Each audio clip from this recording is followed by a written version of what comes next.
Hello, hi, is the camera there?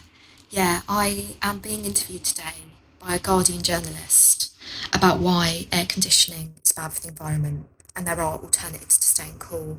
It's hot, isn't it? It's really hot. It's so hot, like, oh, heat wave, as Nigella would say. So the Guardian journalist is over there, and that's why I'm going to keep looking away from the camera. It's nothing to do with like being neurodivergent thing. But I've just got to send one quick email. It's really urgent email.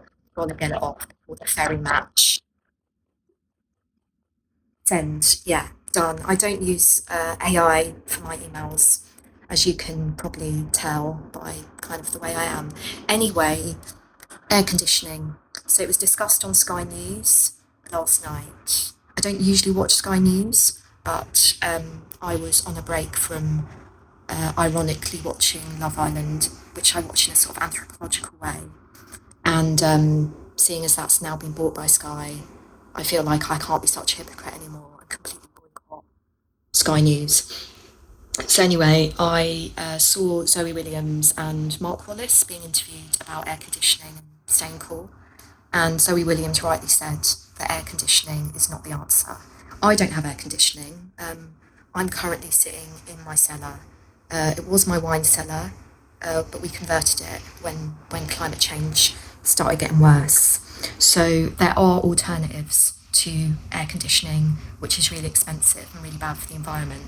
So one of the things, as I've said, is converting rooms that you don't really use or rooms that are downstairs in your cellar and are cooler and colder and might be like my one is a stone structure. Stone is much cooler than other raw materials. So I really would recommend stone.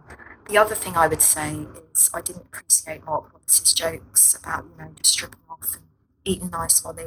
Climate change is not funny, Mark. We might be Twitter mutuals, but I just think actually you're not taking it seriously enough. But I'm glad Zoe Williams and the rest of the Guardian is. So the two ideas that she sold are frankly both cheaper, as she said, than aircon.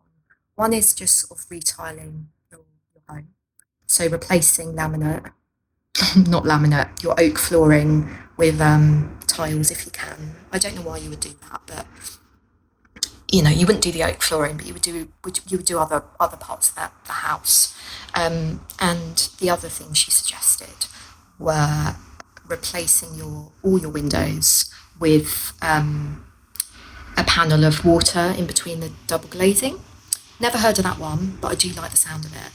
And I do think that we need to talk more about windows. So I'm really glad that Zoe brought that up. Here's my idea. I did say I was being interviewed, didn't I? Sorry, I should be looking at you over there.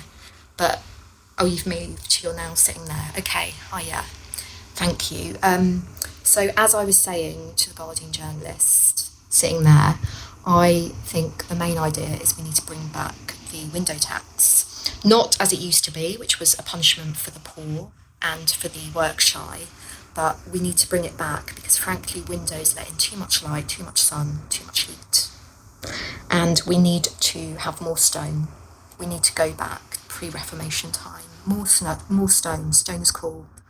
The brick we have is not Roman, so it's not as good.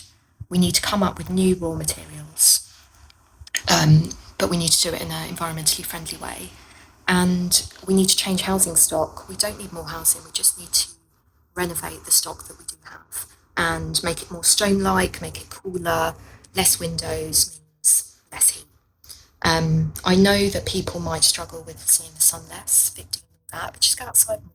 Go outside more because the NHS is offering you a discount anyway if you exercise more. So I hope you enjoyed my tips and tricks. Thank you again, Zoe, for inspiring me and the rest of my mates at the Guardian. And do stay cool because like it's really hot. It's really hot. Stay cool, guys. Bye. Oh, check out my Substack. I wrote about this on my Substack, but you don't have to pay for it because I'm an ethical person.